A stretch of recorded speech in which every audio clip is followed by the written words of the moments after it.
12 திருத்தூதர்கள் இருந்தாலும் அவர்களுள் ஒருவர் இங்கு தமிழ் மண்ணுக்கு வந்திருக்கிறார். அதிலும் சிறப்பாக நம் பகுதிகளுக்கும் அவர் வந்திருக்க கூடும் என்பதற்கான பல சான்றுகள் இருக்கின்றன என்பதை நாம் நம்முடைய மறைமாவட்ட வரலாறு எழுதுகின்ற அந்த குழுவில் பல்வேறு வகையான கலந்துரையாடல் நடத்தப்பட்டு அது ஓரளவுக்கு இப்பொழுது ஏற்றுக்கொள்ளப்படுகின்ற அளவுக்கு சான்றுகளை கொண்டு வந்திருக்கின்றோம். இயேசு வந்த நேரத்தில் பார்த்து தோமையார் இல்லை அப்படிங்கிறது ஒரு இயல்பான உண்மையா, அல்லது இல்ல இயேசு திட்டமிட்டு தான் தோமையார் இல்லாத நேரத்தில் வந்திருக்கிறாரு அப்படிங்கிறது உண்மையா? ஆழ்ந்து பாருங்க. ஒருவேளை என்னை நீங்கள் நடுவராக அழைத்தால் என்னுடைய தீர்ப்பு என்னவாக இருக்கும்? தோமையார் இல்லாத நேரத்தில் இயேசு வந்தார் என்பதுதான் என்னுடைய தீர்ப்பாக இருக்கும். ஏன்னா அதுக்கு சான்றுகள் இருக்கின்றன. இயேசு அங்க திருத்தூதர்கள் ஒரு அறையில் இருக்கிறாங்க. அந்த அறை திறக்கப்படாமலே உள்ள நுழையிற ஒரு ஆளா இருக்கிறாரு. அவ்வளவு ஆற்றலும் அவ்வளவு ஞானமும் அவ்வளவு வலிமையும் கொண்டவராக இருக்கிற இயேசு தோமையார் அங்கு இல்லைங்கிறது அறியாமல் இருப்பாரா? அப்ப எல்லாருக்கும் தான் அங்கு காட்சி கொடுக்கணும் அப்படின்னு இருக்கும்போது திருத்தூதர்கள் 11 பேர் அங்க இருந்திருக்க வேண்டிய நேரத்துல வந்திருக்க வேண்டிய இயேசு ஏன் தோமையார் இல்லாத நேரத்துல வந்தார்?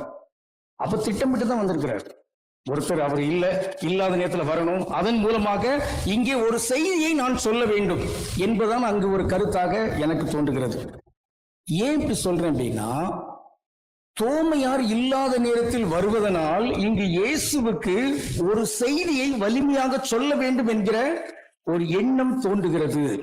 அது என்ன வலிமையான செய்தி? ஆமா, அது அவர் சொல்கிறாரு. ஆனால் இயேசு வலியுறுத்துகிற செய்தி அந்த காட்சியின் மூலமாக. அருமை அருமை. எல்லாரும் ஒரு கைத்தட்டு கொடுங்க அந்த விடை சொன்னவங்களுக்கு. அப்போ நீ என்னை கண்டதால் நம்பினாய், காணாமலே நம்புவோர் பேறு பெற்றோர். இதான் செய்தி. இந்த நற்செய்தி அறிவிக்கணும். அப்படி அறிவிப்பதற்கு இயேசு தோமையாரை ஒரு கருவியாக ஈடுபடுத்துகிறார். இப்படி இறை திருவிழப்படி வாழ்கின்ற அந்த வாழ்க்கை முறை, அந்த வாழ்க்கை முறையின் அடிப்படையில் வருகிறவர் தான் தோமையார். தோமையார் அப்படிப்பட்டவர் என்பதை எப்படி இயேசு உறுதிப்படுத்துகிறார்? முந்தைய காலகட்டத்தில் 2 நிகழ்வுகள் நடக்கின்றன. ஒன்று, அங்கு லாசர் இறந்து விடுகிறார், அடக்கம் செய்யப்பட்டு விடுகிறார். இயேசு அந்த நேரத்தில் சொல்றாரு, நம்ம நண்பர் லாசர் தூங்கிட்டு இருக்கிறாரு, அவரை போய் எழுப்பணும் அப்படிங்கிறாரு. உடனே ஒருத்தர் சொல்ல, ஆண்டவரே அவர் தூங்கிட்டு தானே இருக்காரு, அவர் நலமடைவார், அவர் எழுந்துவாரு, நீங்க எதுக்கு அங்க போறீங்க? ஏன்னா அங்க போனா கல்லால எரிவும் சொல்லிட்டு அங்க இருக்கானுங்க. அப்படி கல்லால் எரிவாங்க, எதற்கு அப்படின்ட்டு சொல்லும்போது இல்ல நம்ம போவோம் அப்படி சொல்லும்போது அங்க இருக்கிற திருத்தூதர்கள் சீடர்கள் வேற யாருமே எதுவும் சொல்லல. தோமையார் என்ன சொல்றாரு? நாமும் செல்வோம், அவரோடு இறப்போம். பாருங்க இந்த மனிதனை, உறுதி. அதே மாதிரிதான் இங்க சென்னையில அந்த மலையில கொல்லப்படுகிறாரு. அவர் வாய் சொல்லில் வீரரடி என்பதல்ல, சொல்லுதல் யாருக்கும் எளிய, அறியவாம் சொல்லிய வண்ணம் செயல், அதை செய்து காட்டுகிறார் தோமையார், உங்கள் பாதுகாவலர். அந்த பாதுகாவலர், ஓ இவர் தான் ஏன் சரியான மனிதன் என்று இயேசு பார்க்க. அதான் பேதுரு கூட என்ன சொன்னாரு? ஆண்டவரே, யாரிடம் செல்வோம் இறைவா, வாழ்வு தரும் வார்த்தை எல்லாம் உன்னிடம் அன்றோ உள்ளன. ஒரு கவித்துவ தன்மையில் அவர் ஒரு அந்த பாணியில் அவர் சொன்னார். ஆனால் தோமையார், நாமும் செல்வோம் இறப்போம். தோமையார் சொல்கிறார், இறப்போம், இதான் திருவிழம் என்றால் ஏற்போம். இதில் என்ன சிக்கல்? அப்படிப்பட்ட மனிதர் தான் இந்த உண்மைக்கு சரியான சான்று என்று அவர் இல்லாத நேரத்தில் இயேசு வருகிறார். அதை போன்றுதான் இன்னொரு நிகழ்வு என்ன? அங்கே பிலிப்பிட்ட கேட்கிறார், பிலிப்பு அதான் எப்படிப்பா அந்த மாதிரிலாம் பலவதை கேட்டுட்டு, அப்போ உங்களுக்குலாம் தெரியும், என்ன தெரியும், நம்ம எங்க போகிறோம், எந்த வழியில போகணும் அப்படிங்கிறது உங்களுக்கு தெரியும் தானே? அப்படி கேட்கும் போதுதான் தோமையார் சொல்கிறார், ஆண்டவரே நீங்க எங்க போறீங்கன்னு எங்களுக்கு தெரியாது, அப்போ அதற்கான வழி எப்படி எங்களுக்கு தெரியும் அப்படி சொல்றாரு. பாருங்க கேள்வி. இந்த கேள்வி இயேசு ஒரு மாபெரும் உண்மையை சொல்வதற்கான ஒரு அடித்தளமாக அமைகிறது. ஒருவேளை அந்த கேள்வி அங்கு எவராலும் கேட்கப்படவில்லை என்றால் அந்த உண்மை வெளிவந்திருக்கவே செய்யாது. எந்த உண்மை? நானே வழியும் உண்மையும் வாழ்வும். பயங்கரமான உண்மை. இந்த உண்மை வெளிவருவதற்கு, வெளிச்சமாக்கப்படுவதற்கு அங்கு யார் தூண்டுகோலாக நிற்கிறார்? தோமையார். ஆண்டவரே, நீங்க எங்க போறீங்கன்னு எங்களுக்கு தெரியாது, அப்புறம் எப்படி எங்களுக்கு வழி தெரியும்? இப்ப நான் தான் வழி. அருமை. நீயே எமது வழி பாடுகிறோமே, அந்த உண்மை வெளிவருவதற்கு காரணமாக இருந்தவர் தோமையார். எனவே தோமா தொடர்பாக அவர் சிந்தித்து வைத்து இந்த உண்மையை அறிவிக்கணும். எந்த உண்மை? நம்ம ஏற்கனவே பார்த்தோம். நீ கண்டதால் நம்பினாய், காணாமலே நம்புவோர் பேறு பெற்றோர். அப்ப இதற்கு சான்றாக இவர் இருக்க வேண்டும் என்று அவர் இல்லாத நேரத்தில் வருகிறார். பிறகு திரும்ப வந்ததுக்கு அப்புறம் அதுக்கு மேலே தோமையா சொல்றாரு, இவங்கெல்லாம் சொல்றாங்க நாங்களாம் பார்த்துட்டோம், இயேசுக்கா பார்த்தோம். இல்லை, நான் அவருடைய விழாவில் கையை விட்டால் ஒழிய, அவருடைய அந்த கை காயங்களில் விரல்களை இட்டு நான் பார்த்தாலும் நம்ப மாட்டேன் அப்படிங்கிறார். இந்த நம்பா தன்மை என்பது ஒன்றும் அறிவற்ற தன்மை என்பதல்ல.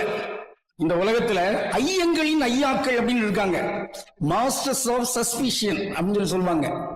ஐயங்களின் ஐயாக்கள் யாரெல்லாம்? அவங்க 3 பேர். கார்ல் மார்க்ஸ், சிக்மண்ட் ஃப்ராய்டு, நீச்சே அப்படிங்கிற 3 பேர் இருக்கிறாங்க. இவங்க 3 பேருமே கேள்விகளை எழுப்புகிறவர்கள். அது எப்படி? பொருளாதாரம் எப்படி இருக்க, இது எப்படி இருக்கலாம்? உளவியலின் அடிப்படையில் எப்படி அது சரியா இருக்கும்? சிந்தனை தளத்தில் அது எப்படி என்கிற கேள்வி எல்லாம் கேட்டதனால் அவர்கள் மிகப்பெரிய மாந்தர்களாக உலகத்தில் இன்று இருக்கிறார்கள். அன்னை மரியாதான் முதல்ல கேட்ட கேள்வி இது. நான் கணவனை அறியேனே, நான் கன்னி ஆயிற்றே, எப்படி நீங்க சொல்ற நடக்கும்? யார்கிட்ட கேட்கிறாங்க இந்த கேள்விய? கபிரியல் தூதர்கிட்ட.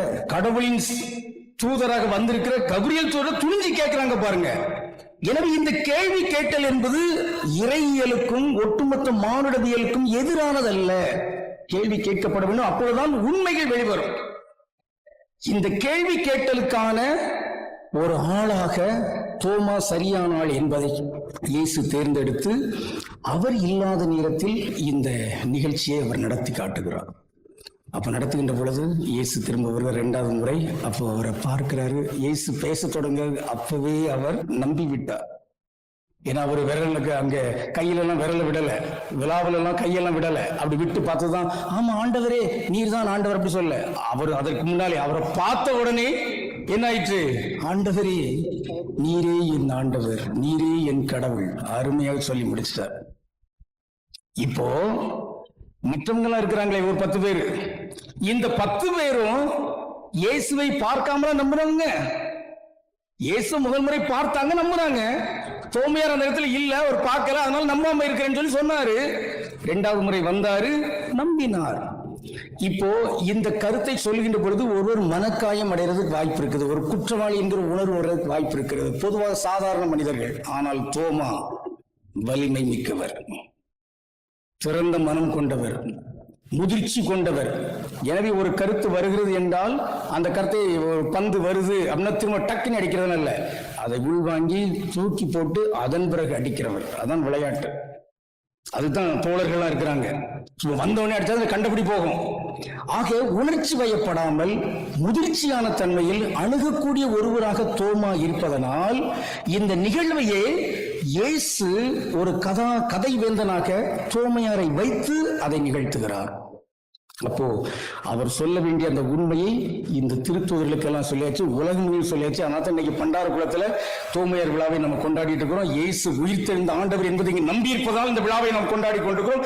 இந்த நம்பிக்கையை கொண்டிருக்கிற எல்லாருமே பேர் பெற்றவர்கள் என்கிற அந்த வாழ்க்கையில் கடவுள் தான் அந்த வரம், அதை நாம் எல்லாம் பெற்றவர்களாக இருக்கிறோம். சிறப்பு.